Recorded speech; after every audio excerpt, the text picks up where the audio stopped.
दर्शक महानुभावहरु नमस्कार। टपिक्स नेपालमा यहाँलाई हार्दिक स्वागत छ।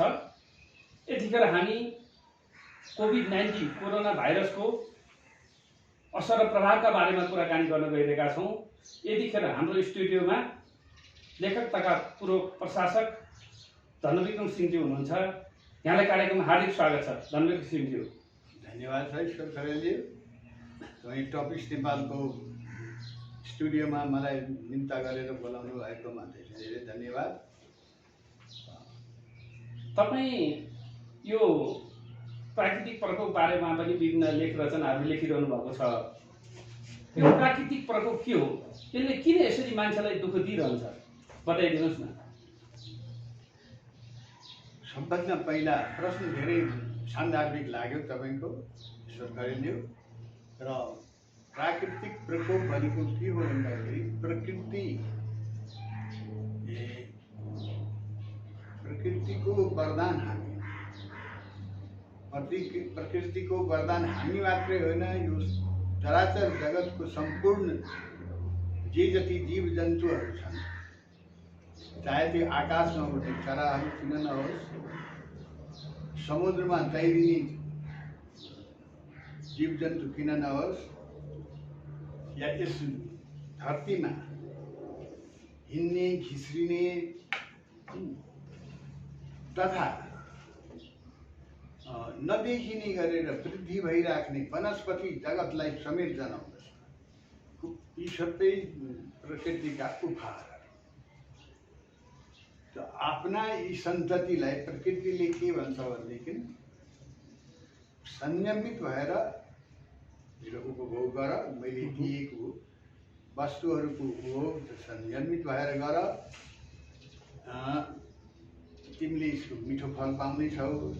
यदि मैले दिएको चिज बीजहरूलाई तिमीले दुरुपयोग गर्यौ भनेदेखि तिमी प्रकृतिको कहरबाट बच्न सक्दैन।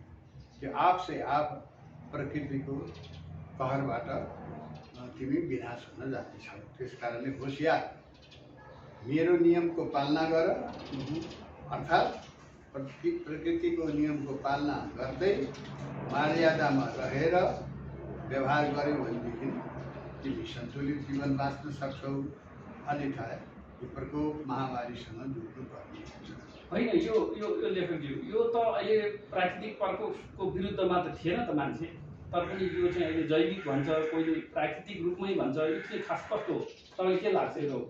यो मान्छे प्रकृतिको प्रकोपको या नियम उल्लङ्घन कसरी भइरहेको छ भन्ने कुरा मान्छेलाई थाहा नभइकन भइरहेको छ।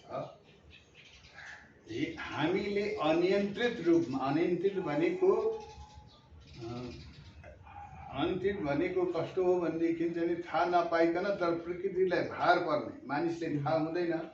मैले चाहिँ नदीबाट जुन बालुवा र चाहिँ ढुङ्गाहरू उत्खनन गरेर ओसारिराखेछौँ आफ्नो व्यक्तिगत स्वार्थ पूर्तिको लागि, आम्दानीको लागि, आफ्नो जीवन निर्वाह गर्नको लागि, तर त्यसले चाहिँ गर्दाखेरि के हुन्छ भने प्रकृतिमा प्रतिकूल असर पर्न जान्छ।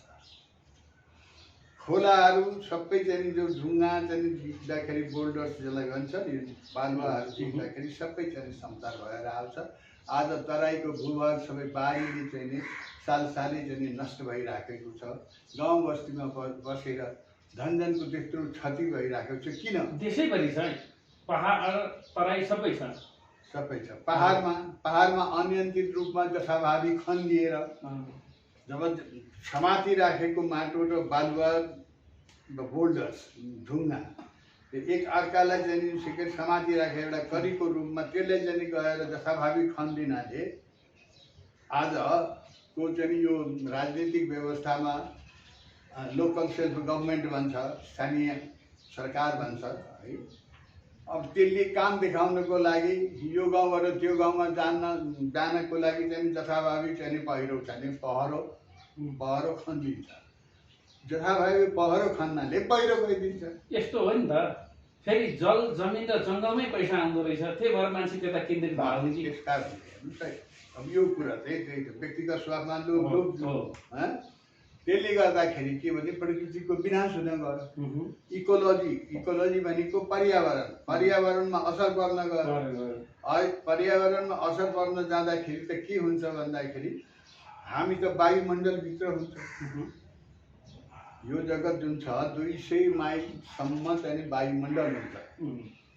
त्यसभन्दा उता ओजन सतह हो हैन। वैज्ञानिक जो हजुरले त्यसै भनिरहेको छ है, यो मेरो विचार होइन, वैज्ञानिकको विचार हो। त यसरी चाहिँ 200 माइलसम्म यो इकोलोजीमा प्रभाव पर्दाखेरि के भयो भने अब सबभन्दा ठुलो कुरो यही सन्दर्भमा एउटा कुराहरू जोड्दैछु म।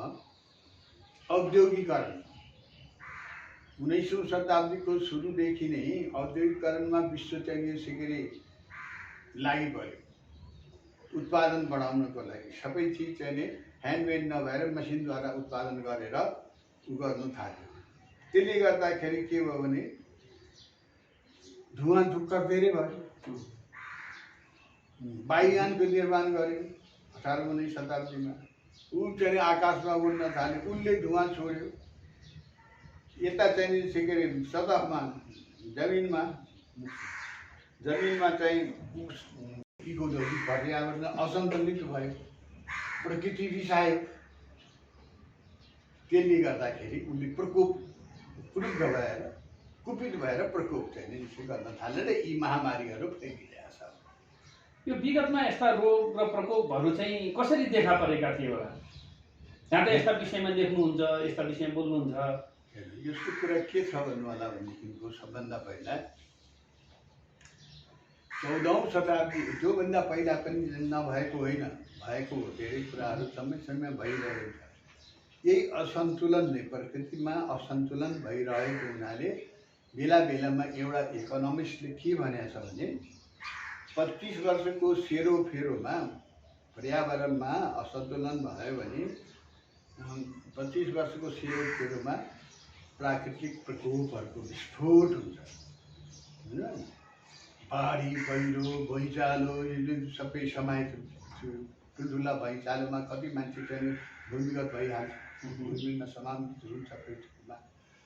त्यस कारणले यो पहिलाको कुरा नभएको होइन, पहिला पनि भइरहेको। हामीले बुझेको यो मध्ययुग भनेको 14औं शताब्दीको मध्यतिर बीचमा, 14औं शताब्दीको बीचदेखि अन्तिमसम्म भनेको मतलब करिब 50 वर्षसम्म प्लेग भन्ने एउटा महामारी फैलिएर युरेसिया भनेको के हो भनेदेखि युरोप र एसिया है, यो अमेरिका, युरोप र अमेरिका, के अरे युरोप र एसिया, युरेसिया भन्छ है। त्यसको आधी जनसङ्ख्या भइरहेको त्यतिखेर भइरहेको जनसङ्ख्याको आधी जनसङ्ख्या सकाम पार्यो प्लेग बिमारीले। कसो अब त्यो कसरी फैलियो भने एसियाबाट जुन पहिला त समुद्री जहाज मात्रै थियो, आवागमनको माल सामान यताबाट उता जाने त्यही थियो। त्यो बोराबन्दीमा मुसा त चाहिँ त्यतिखेर पनि खाइरहनु पर्ने, त्यो बोरा चाहिँ अन्नको बोरा त्यहाँ गयो, त्यो सँगसँगै तेलहरू पनि गयो जहाजमा, पानी जहाजमा है। अनिखेरि युरोपमा पनि फैलियो खाद्य छ। अनि यो 2013मा चाहिँ इबोला भाइरसको पनि त धेरै चाहिँ प्रकोप फैलिएको थियो नि त। इबोला भन्दा पनि तपाईँलाई एउटा इतिहास बताउँछु है। सन् 2002मा, यही अहिले यो 21औं शताब्दीको कुरा गरौँ। सन् 2002मा चीनबाटै, चीनबाटै अब के भयो भन्नु होला भनेदेखिको प्रिन्युमोनियाको रूपमा चाहिँ एउटा भाइरस उत्पन्न भयो। प्रिन्युमोनियाको रूपमा चाहिँ 2003को अप्रिलमा आएर त्यसको नाम के पर्यो भनेदेखि सार्स। डब्ल्युएचओले सार्स भनेको के हो भन्दाखेरि त्यो चाहिँ नै त्यतिखेर डब्ल्युएचओले के प्रक्षेपण गरेको थियो भने भविष्यवाणी गरेको थियो कि यसले महामारी ल्याउने खालको रहेछ यो है।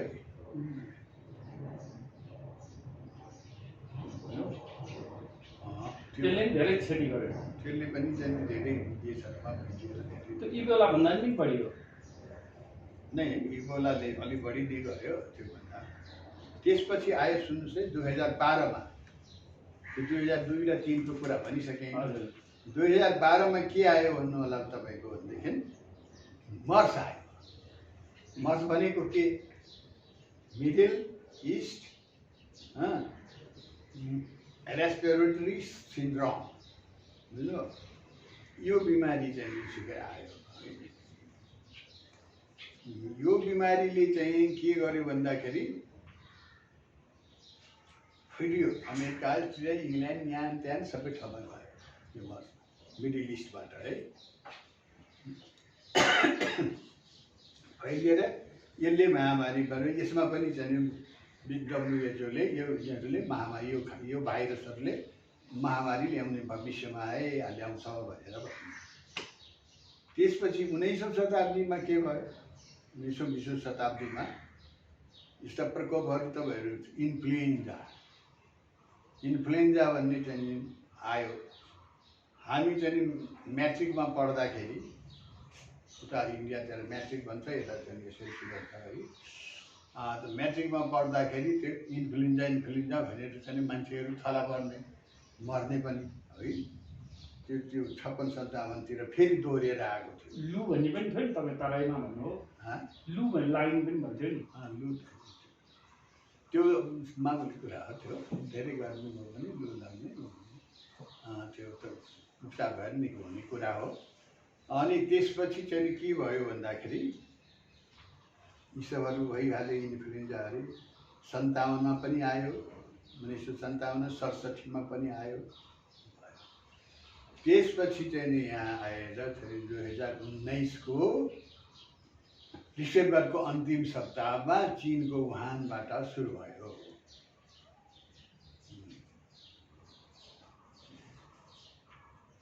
यो अब तपाईको यो अहिले संसारमा कोरोना भाइरसको यो महामारीले आक्रान्त भइरहेछ हैन यसको बारेमा चाहिँ तपाईँ के भन्नुहुन्छ? त्यही त मैले भन्न यो अहिले पछिल्लो समयको चाहिँ जो अहिले दोस्रो लहर त चलि नै रहेछ। अब यो 2019 को डिसेम्बरको अन्तिम सप्ताहदेखि चीनको वुहानबाट सुरु भयो। फ्याटफुट्ट चाहिँ थियो। अब यो अलिकता के भयो भने यसको स्प्रेड आउट वृद्धि दर किन चाहिँ तेजिनु भयो भन्दाखेरि हाम्रो यातायातको साधनहरूको चाहिँ विशिष्टताले गर्दा यातायातको साधन त के भयो भने आजै चाहिँ चीनबाट उड्यो भनेदेखि अमेरिका पनि पुग्न सक्छ, युरोप पनि पुग्छ है। विश्व सानो गाउँ जस्तो भइसक्यो। सानो गाउँ जस्तो भइगयो। अब यहाँ लागेको बिमारी संक्रामक रोग पर्यो। संक्रामक रोगले त एकबाट अर्को व्यक्तिमा त्यसलाई चाहिँ सिकेर थला नपारुन्जेलसम्म सरेको छ कि छैन थाहा हुँदैन। अनि यसरी संक्रामक रोग लिएर गयो, जुन ठाउँमा गयो उहीँ फैलायो, फेरि उहाँ संसर्ग भयो, फेरि अझै फैलियो। यस्तो गर्दाखेरि त चाहिँ संसारको कुना काप्चा सबैमा फैलिएर यसले तहल्का मचाइरहेको छ। विश्व जनसङ्ख्याले आक्रान्त पारेर यसले आर्थिक मन्दी समेत ल्याइसकेको छ। 2019 को डिसेम्बरमा सुरु भएको यो 2020 सम्ममा त सबै प्रभावित बना। अहिले दोस्रो लहर सुरु भएको छ। नेपालमा पनि यसले चाहिँ अब ठुलो विकराल रूप लियो। यो चाहिँ के भन्नुहुन्छ? किन यसरी बढ्यो होला? यो के भनेदेखि चाहिँ चोर र पुलिसको कुरा भयो है। चोर पुलिसले एउटा चाहिँ सिकेर बाटो छेक्छ भनेदेखि चोरले अर्को बाटोबाट फुत्किने चाहिँ उपाय सोच्छ। कोरोना भाइरस कोभिड-19 को लागि चाहिँ सबै देशहरूले आफ्नो आफ्नो अथक प्रयास गरेर त्यसको खोप निकाल्यो, ड्रग्स निकाल्यो है, अनुसन्धान गरे, वर्ष दिन जति लाग्यो। ल अब त यसले त मलाई दमन गर्ने भयो भन्ठानी कोरोना भाइरसले मनमा नै सोच्यो, चल भाइ अर्को रूप धारण गरौँ। उसले चाहिँ नि रावणको 10 शिर जस्तो चाहिँ ऊ अर्को शिर लिएर आयो, अझै 8वटा बाँकी छ उसको अहिले है। त्यस कारणले गर्दाखेरि यो दोस्रो लहर झन् खतरनाक हो। अब उसले विज्ञानले चाहिँ आविष्कार गरेको त छँदैछ आफ्नो ठाउँमा, त्यसले काम गर्न सक्ने भएन। अर्को रूप धारण गरेपछि त्यो त अनुसन्धान गरेको अर्कै रूपको लागि, अब यो चाहिँ चल्दै दोस्रो लहर अर्कै रूपको लागि त अब यही चोर पुलिसको खेल खेलिरहेछ। अब यसले कति संसारमा तबाही मचाउने हो यसले चाहिँ नि अब वैज्ञानिकहरूले भन्न सक्छ। तपाईँले एउटा आर्टिकलमा पनि राष्ट्रिय दैनिकमा पनि लेखिसक्नु भएको छ यो सङ्क्रमण रोग छ नि यो सरुवा रोगको नियन्त्रण र चाहिँ यसका चाहिँ के अरे रोकथामको उपायहरूको बारेमा केही बताउनु भएको थियो, यसो केही बताइदिनुहोस् न, के गर्नुपर्छ यसको लागि? सर्वप्रथम त प्रकृतिसँग खेलवाड गर्नु हुँदैन। नम्बर 1 कुरा, प्रकृतिले को जुन साधारण नियम छ त्यसलाई उल्लङ्घन गर्नु हुँदैन। नम्बर 1 कुरा भयो हैन। अर्को कुरो के भन्दाखेरि हामीले आफ्नो आचरणमा सुधार गर्नु पर्यो। आचरणमा चाहिँ 2 कुरा हुन्छ। ती 2 कुरा के हुन् भन्दाखेरि एउटा आहार, एउटा विहार। हजुर, आहारमा हामीले ध्यान दिनुपर्छ। कुन खाद्य हो, कुन अखाद्य हो, छुट्याउनु सक्दैन। जे पायो त्यही खाइदिने होइन। मर्न लागेको व्यक्तिले, खान नपाएको व्यक्तिले पो जे पायो त्यही खाइदिन्छ। किनभने भोक मेटाउनु पर्दैन। तर जब हामी खान पाइराखेको छौँ भनेदेखि जथाभावी किन खाने? जुन खाद्य हो, जुन हामीले चाहिँ पचाइसकेका छ, जसलाई हामीले चाहिँ परीक्षण गरिसकेका छ, परीक्षणको मतलब प्र्याक्टिकली हामीले पचाइसकेको छ भनेदेखि त्यसलाई खाने। अब खाँदै नखाएको चिज चाहिँ वात चाहिँ भित्र गरेपछि त्यसले उपद्रव गर्ने हो। त्यस कारणले खाद्य अखाद्य छ। दोस्रो को एक पार्ट। अर्को पार्ट के बिहार। पशुहरूले त आफ्नो चाहिँ सिजनमा चाहिँ मात्रै सम्भोग गर्छ भने मानिसहरू किन चाहिँ सिकेर त्यसरी खेल्नु? मानिस त चाहिँ ऱ्यासनल एनिमल हो, चेतनशील प्राणी हो। त उसले पनि एउटा नियम बनाएर चाहिँ बिहार गर्नुपर्ने, सम्भोग रतिक्रिया भनिन्छ नि, त्यो किन गर्न सक्ने? जथाभावी जहाँ पनि पौडी खेल्न जाँदा पनि गर्ने, बाथरुममा पनि चाहिँ समूह गरिहाल्ने, ओछ्यानमा त गर्ने नै भयो। यी सब कुराहरूमा ध्यान दिनुपर्छ। मर्यादालाई उल्लङ्घन गर्नु हुँदैन। त्यो कुरो। अर्को कुरो, पर्यावरणको संरक्षणको लागि चाहिँ के हो भन्दाखेरि रुख वनस्पतिले के गर्छ भने अक्सिजन फाल्छ, कार्बन डाइअक्साइड लिन्छ। हामी कार्बन डाइअक्साइड फाल्छौँ, अक्सिजन लिन्छौँ भनेपछि वनस्पति र मानिसको बिचमा के भयो त? अन्योन्याश्रित सम्बन्ध भयो होइन? त्यो सम्बन्धलाई टुटाउनु भयो। आज के भइरहेछ? हामी के गरिरहेका छौँ? वन विनाश गरिरहेका छौँ। वन विनाश भनेको आफूलाई विनाश गर्नु। किनभने आफूलाई अक्सिजन पुग्दैन। अक्सिजन नपुगेपछि त महामारीको चपेटामा परिन्छ। त्यस कारणले वन संरक्षण गरौँ, वृक्षारोपण गरौँ। वृक्षारोपण गरिदिनाले मात्रै हुँदैन, त्यसको त स्याहार सेमार हुर्काउनु पर्यो, बढाउनु पर्यो। त्यो समेतमा ध्यान दिनु। अर्को कुरो, पर्यावरणमा यो धुवाँ धक्कर जो भइरहेको छ, जुन कार्बन जने उत्सर्जन गरिरहेको छ अहिले कल कारखानादेखि मोटरहरू। अब यो पावरको युग हो, अर्थात् बिजुलीबाट चल्ने कुरा हो। बिजुलीको उत्पादन निकै भइरहेको छ, हाइड्रो पावर होइन? यसको चाहिँ विकास भइरहेको बेलामा यसलाई चाहिँ कार्बनलाई विस्थापित गरौँ, बिजुलीबाट चल्ने बनाऊ। यी सबहरू गर्दै गयो भने प्राकृतिक प्रकोप हाम्रो चाहिँ न्यून हुन सक्छ। मेरो सुझाव यही हो। समय र संवादको लागि यहाँलाई धेरै धेरै धन्यवाद। आइदिनु भयो, यो कोरोना कहरको बारेमा आफ्नो यो संसार कुराकानी राखिदिनु भयो। यहाँलाई धेरै धेरै धन्यवाद। यहाँलाई पनि धेरै धेरै धन्यवाद। यहाँ बोलाउनु भएको अवसर।